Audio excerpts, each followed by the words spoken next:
In the world of urban development, financial gaps are a common hurdle. Where traditional tools like debt and equity fall short, creative solutions step in.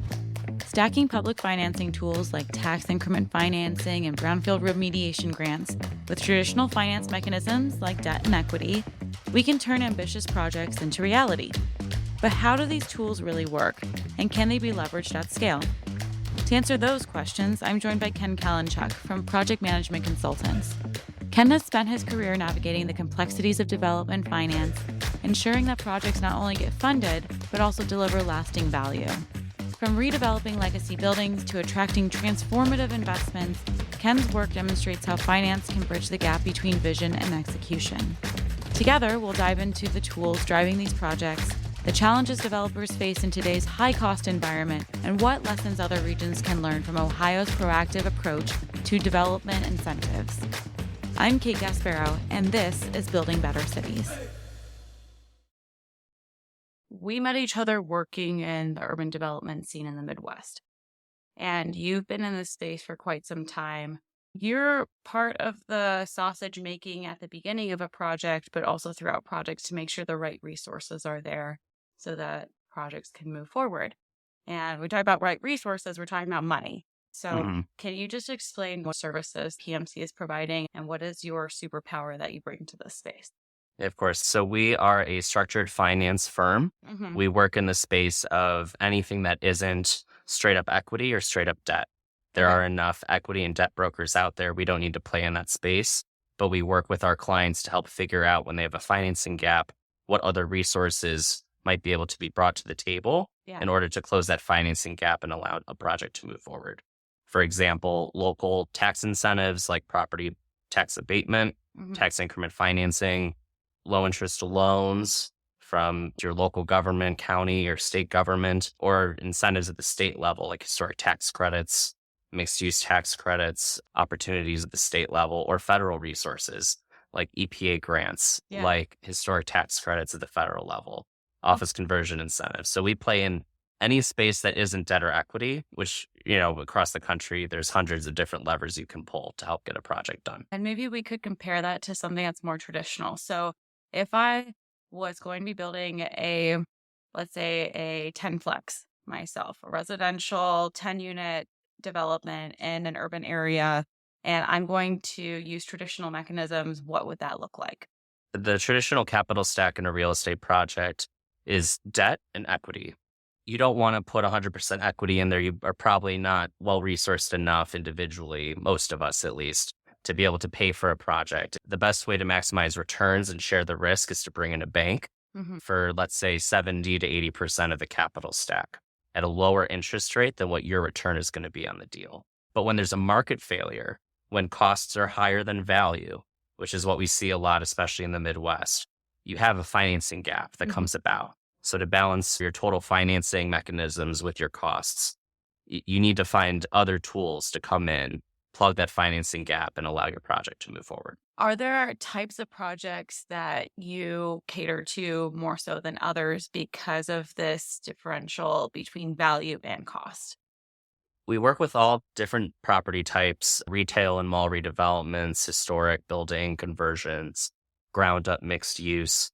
But we tend to follow where the money and the incentives lie. So we're in the space where there's more incentives out there. It's not in the single family home development space. It's not in the small market rate, 2 to 8 to 10 story apartment building space.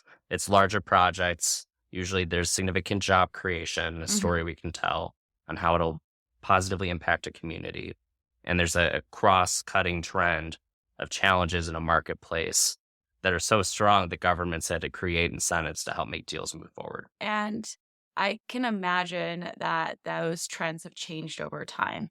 And given the local conversations and national conversations around the cost of construction, that these incentives are evolving. And being in Midwest, which has received a lot of attention, especially during election cycles, how is the state of Ohio and other states that you work in trying to be responsive to these very large systemic impacts in the development world? Yeah, there's several ways we can take a look at this. The way I'll start is traditionally the states in the Midwest have focused on how do you bring back companies? How do you spend your local resources on attracting companies to keep them from moving? And that tends to play out in cities move from downtowns to the suburbs. And then the last 10 to 15 years, they move back to the cities. And then now where we are with remote work and the office market, we're in a place now, thanks to both of the past presidential administrations, there's a renewed focus on onshoring of manufacturing and distribution jobs. And we're seeing a lot of heavy emphasis on that at the state levels in the Midwest. In Ohio, where we're based, Jobs Ohio and the Ohio Department of Development both are focused heavily on preparing sites for future speculative development. What does that mean? That means grants and loans for developments across the state to make sure there's utilities to sites, that there's a land acquisition plan for sites of 30 to 1,000 acres all across the state near workforce and transportation, and then packages of other incentives ready to go to help bring the next Intel or Honda EV battery plant to the state of Ohio. We're in a really exciting place, and that's really changed. I don't know if very many listeners know exactly where Ohio has been, but it's really blown a lot of the Midwest out of the market because it's been able to attract these huge players. Can you sort of speak to that? I know that you're based in Cleveland. A lot of this work is happening in Columbus and this sort of new battery belt that's being built throughout the Midwest, but also these logistics industries that are being attracted to this part of the country. Yeah, of course. Ohio really hits above its weight. We still have probably the seventh or eighth largest population of any state in the country. And we have 8 mid to large size cities that have significant workforce and talent pools. The big 3 are Cleveland, Columbus, and Cincinnati, with Cleveland and Cincinnati being more of the historic post-industrial based cities with legacy white collar companies still there and legacy manufacturing jobs. But are trying to figure out what the next economic wave looks like for their cities. Columbus is at the center of the state. It's the only city in the state that's been growing considerably over the last 50 to 70 years. And what's anchored their economy is being the home of the Ohio State University, which pumps out, 15,000 graduates every year and really drives a talent pool for all types of headquarters, insurance companies. It's also the home of Ohio's government.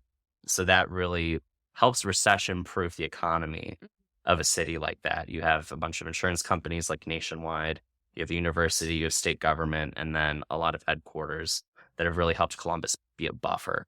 Columbus's recent major success attracting Intel to come down and relocate to New Albany, which is a suburb just outside of Columbus. And they're planning 2 chip-making plants that are currently under construction. Ohio's investing a few $1 billion in infrastructure upgrades and water upgrades to make sure the plant is successful and has the workforce it needs. Intel's bringing in billions of investment, and the federal government through the CHIPS Act is also investing billions of dollars in this project. So it's an exciting win for Ohio, and it's gotten our mouth watering for the next successes. And we're really focused statewide on what can we do in each of our cities and markets to bring major employers in this next wave of onshoring. And even in Cleveland, where we work together, it's interesting to see how economic development is driving real estate development, and real estate development drives economic development. Can you sort of talk about that fusion and the synergy between placemaking and job growth? Yeah, of course. So I grew up in Cleveland during a period where we were still declining in population, declining in morale, had a lot of great assets that could be built upon, but the consensus wasn't there yet that, hey, we can really turn things around and grow our urban footprint within the city. And going to both Cornell for urban studies and then a master's at Cleveland State in their urban planning and development program, I hoped to build and learn a toolkit for how to develop real estate as an economic development tool. And I've locked into my roles at project management consultants the last 8.5 years, where I've done just that across Ohio and the country. What's really significant is most of our projects and clients take either a vacant building or a vacant site, and they come forward with a proposal to redevelop it, whether it's an office conversion or a brownfield redevelopment or something else. So the site is currently not generating taxes and it's not creating jobs. There's no economic output. But through these projects with a public-private partnership or a P3, You can take a little investment from the government with the private investment of the developer and their banks, redevelop these sites, create those jobs, create, mixed use walkable neighborhoods, create economic activity where there was none, and generate, tons of new housing starts, which is another area we can get into, but is a critical need across the country right now. And talking about development across the country, we've heard a lot about the housing crisis and how there's a need for housing across the country. And there's also high interest rates. And so it's making it difficult to build in an environment that we need to build in.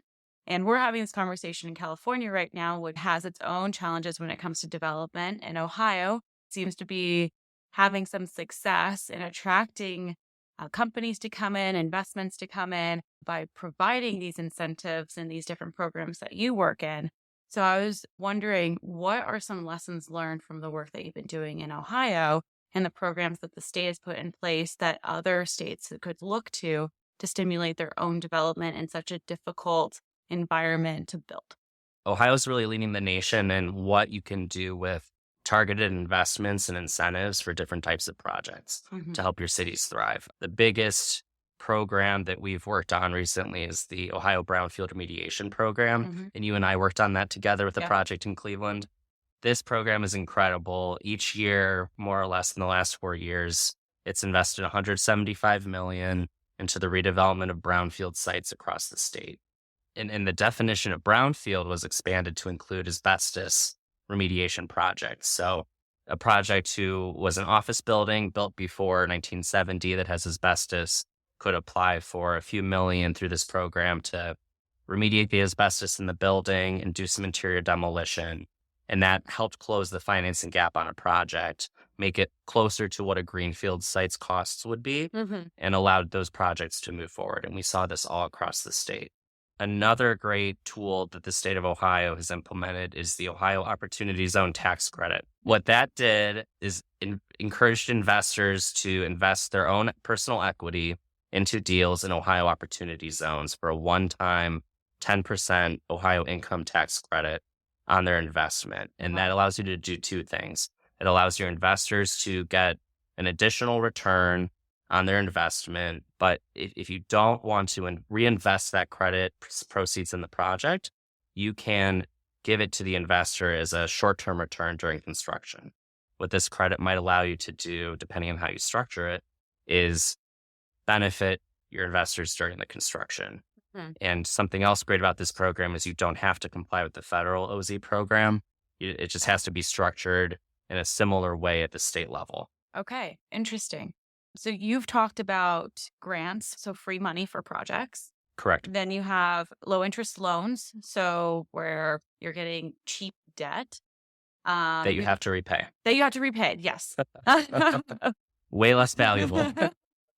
You have tax credits. And then we also talked briefly about tax increment financing, which I'm going to let you explain, because in Ohio, I feel like they have the most robust TIF program in the country right now. And we worked on a deal together. And I just want to hear, in your own words, tax increment financing. Yeah, tax increment financing, or TIF, is a naughty word in some circles, but at its core, what it is a project investment creates new value at a project site. Let's say it's, a single building, or it's a giant mixed-use development with many different components. That project would not generate that value and generate new taxes if it doesn't get financed and move forward. What TIF does is, over a certain period of time in Ohio, it's up to 30 years, sometimes up to 60. It allows you to capture some of the incremental taxes you pay on the value of your property to be returned back to the project to pay off either bonds or a loan, to provide you with a capital source up front to allow the project to move forward. It's similar to, but different from, tax abatements, which are a complete exemption or a percent exemption of those incremental taxes on the property. Yeah. In Ohio, we're different than some other states.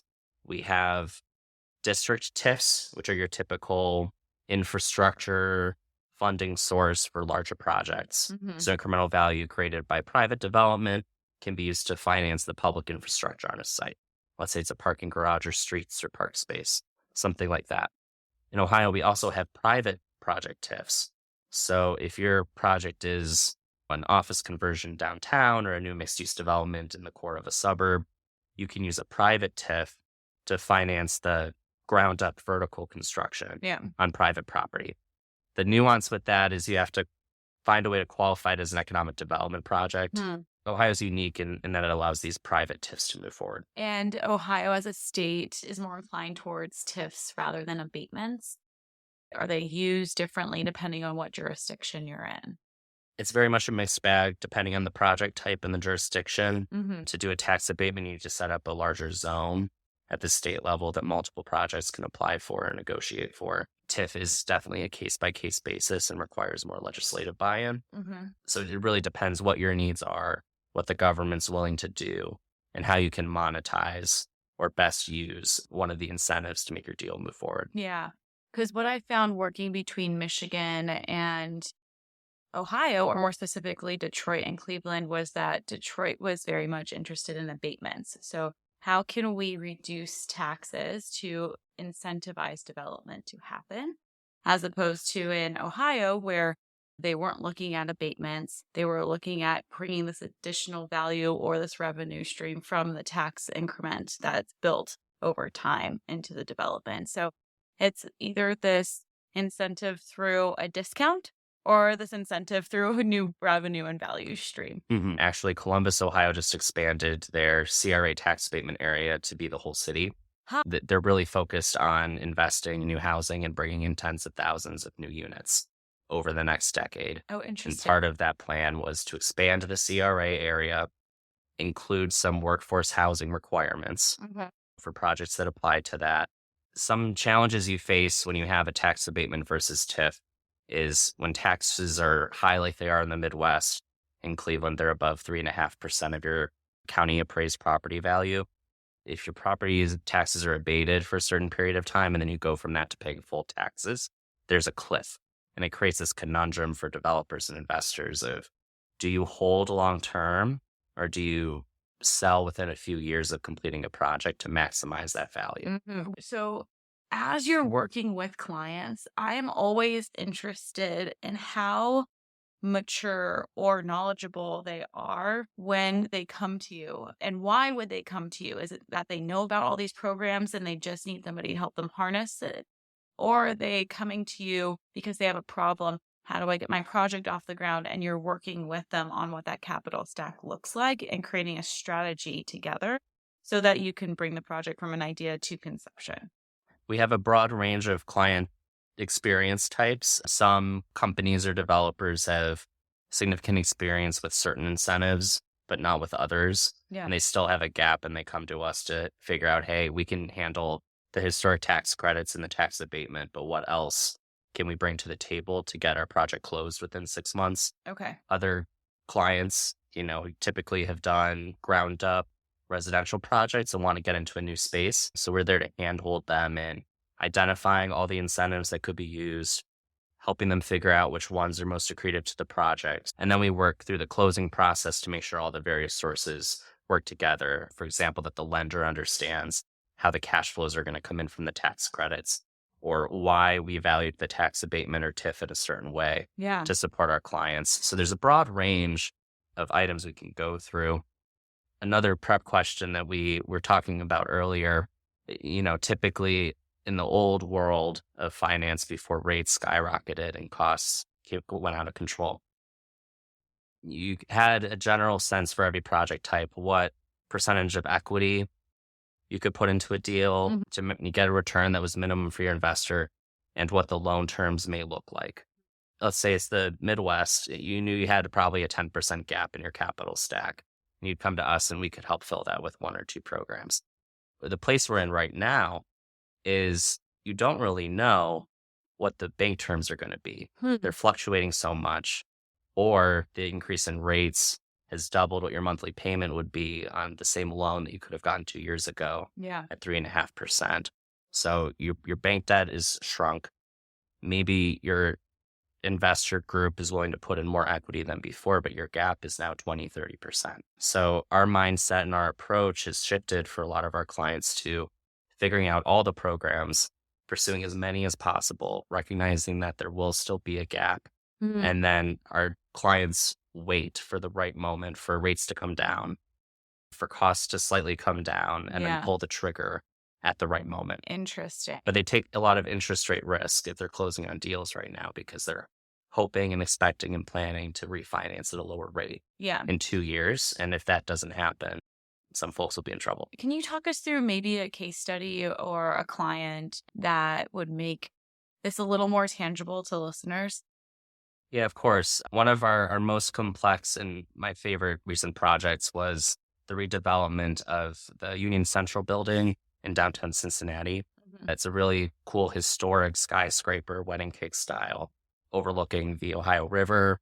It has a PNC Bank sign on the top of it right now. The City Club Apartments, based in Detroit, Mhm. started looking at it back in 2020 to prepare redevelopment.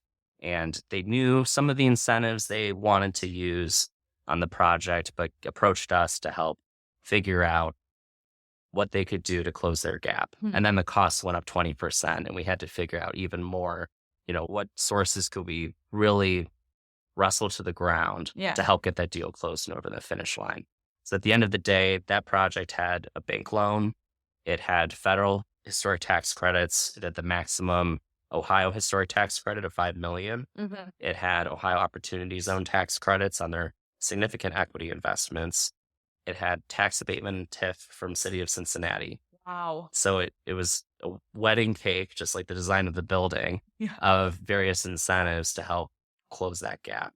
We also, on top of that, received a brownfield remediation grant, Mhm. an Ohio Water Development Authority brownfield loan, an Ohio Energy Efficiency loan, and a transformational mixed-use development tax credit. So I think there were 10 to 12 sources in that deal. And that's what it took to get that over the finish line. Yeah. When you have that many sources and that many agencies that are providing resources to a project, do they all see eye to eye? Do they all understand where the rest of the money is coming from and how they're sort of prioritized in the capital stack? Sometimes it takes a little bit longer to understand how to underwrite that and how the loan officer is going to be able to factor in their traditional debt against these more creative programs that are coming in that are being prioritized either above or below them. So, can you sort of speak to how you get all of the agencies and players and loan officers to work well together? Gosh, that's a tough question. A lot of that work is hiring someone like PMC to come in as a financial consultant and explain to every group, every person, what the big picture is, Mhm. what's driving the gap, why you need everyone at the table, and what everyone's requirements are. And then, if you, let's say you have a program requirement that you need interest payments to be made during the full construction period, even though the loan hasn't been drawn down on. Mhm. We try to work with you to figure out, okay, how can we delay the interest payments to accrue once the loan is drawn down upon? Because when that's in your bank account, you can be generating interest on it until we need it. Right. And the loans come in last. A lot of the nuances really come in with the historic tax credit program, Mhm. state, federal, and then other things like TMUD and OZ tax credits. How does the money come in? When does it come in? What are the investor requirements that go above and beyond? And what proof do they need from the other government agencies that that incentive won't go away? That's like exactly what we worked on together because in putting together the Brownfield grant, you really had to be able to identify what aspects of the project need this money in what time period. And then understanding when that award would come through and phasing the work appropriately so that it would be eligible for the grant dollars once they Hmm. were there. And it's sort of between me on the technical side, delivering the project, and you on the financial side, we had worked super closely together so the cash flow actually worked. Hmm. And so this is some of the nuance, at the scale of project that we were working on. It was really important that PMC was there with us from the beginning to make sure that the project could be built and be paid for at the same time. In terms of your work and what you're seeing in the space and balancing the needs of the community, you're hearing from elected officials and from administrations who are putting out these incentives about what they need. So we need brownfield sites to be redeveloped. We need more workforce housing. we need to incentivize more companies to come to this area. And then there's also the business community's needs at the same time and the local residents' needs at the same time. And you sort of see how these financial levers are helping to bring people to the table. So you're balancing all these different parts of a development program.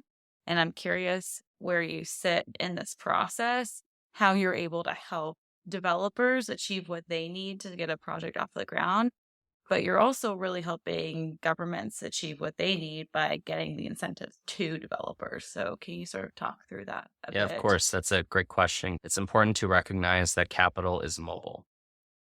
In Ohio, in Cleveland, for example, we're competing for investment from local and national investors who could decide to put their money in a deal in Cleveland and get a 15 to 18% IRR if they're lucky, versus investing in Texas and getting a 25% IRR. Mm, And so many people have multiple options, especially these high net worth investors who come in to finance most developers' projects. They have a decision to make. Where's the upside? yeah. What projects have the best market feasibility and the most likelihood of getting done on time and on budget? Mhm. So, in the capitalist world where this is a reality, developers do not come to us or the government for incentives unless they need them.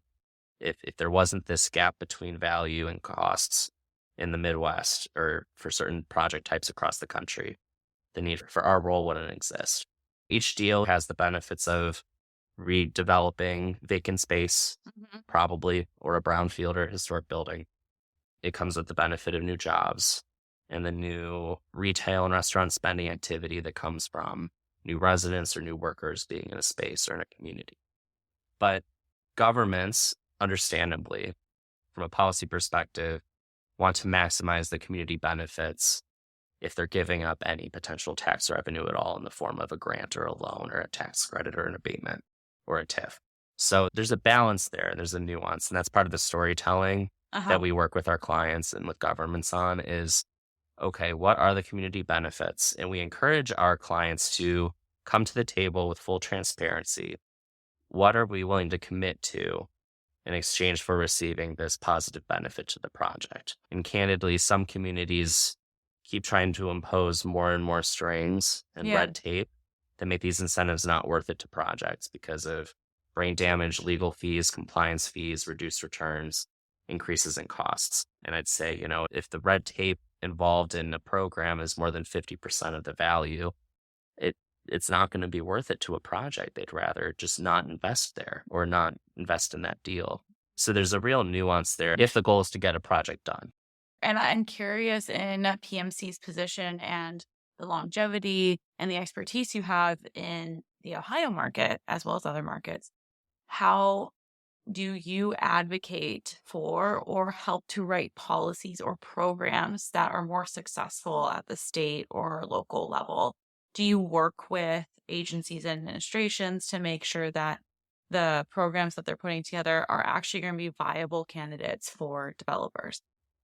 We are not lobbyists at PMC, but a lot of our clients have lobbyists. Hmm. And with our experience across multiple states, seeing what works and what doesn't work, we often are asked by clients to help propose new programs or changes to programs that would be more beneficial for the policy goals of a government. Okay. For example, one of my colleagues, Ryan Summers, helped a former client draft the transformational mixed use development tax credit Hmm. guidelines based off of his work helping advise on the historic tax credit program in Ohio. And this tax credit ended up coming to fruition with some of the input provided by our team to help redevelop mixed use projects across the state. And so, as developers on the other side now, as they are starting this journey, how soon do they engage with PMC to make sure that they're creating pro formas that are going to meet that value and cost? But if they can't, they're talking with you early enough so that they have the most amount of flexibility in how they put together a capital stack. Our clients can bring us in anytime. It's typically either right away at the feasibility stage where they're looking at a deal and Hmm. trying to figure out if it pencils. And they use our assumptions on potential incentives, whether they're by right or applied for programs. to make the decision of whether to move forward with an acquisition Yeah. or, land development or some other investment.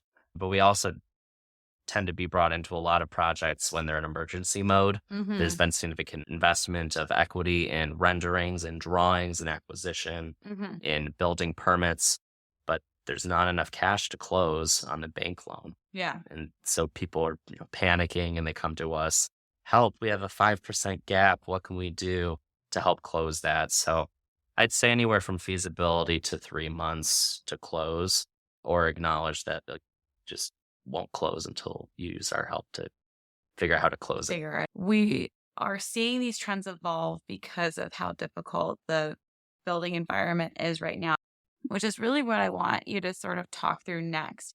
How has this high interest rate environment coming out of COVID really changed the way that PMC and you are thinking about the future of development finance? I know you spoke earlier about developers putting together a capital stack and waiting until they see interest rates drop. But what if they don't? What do you see municipalities, states, agencies doing to ensure that place continues to grow? I think there's several trends to watch in the next few years, one of which is something Ohio's led by example, is not just incentivizing companies in the private sector to figure it out. And if a company is looking at a location, work with brokers to find a site. And if there is no site, they just move on and go to another state. States are starting to get more proactive in establishing the spec business parks and the redeveloped or the cleaned up brownfield sites in your urban cores, your infrastructure and workforce, to make sure there's that availability and that product ready to go for any company that's looking. Yeah. Because frankly, most companies don't have 5 years to build a new prefab for a chip making plant. Oh, so true. And they don't have 3 years to beat around the bush looking for a site themselves. They expect and they require that there be a site ready to go. And if there's not a building in place ready within 6 months, there's at least the infrastructure in place for them to put that building together really quick. Thanks for tuning in to Building Better Cities. If you enjoyed today's conversation, be sure to hit subscribe so you never miss another episode. And if you could help spread the word by sharing with someone, it would mean so much to us. To learn more about our work, check out buildingbettercities.com. We're excited to keep the conversation going. So until next time, let's keep building better cities together.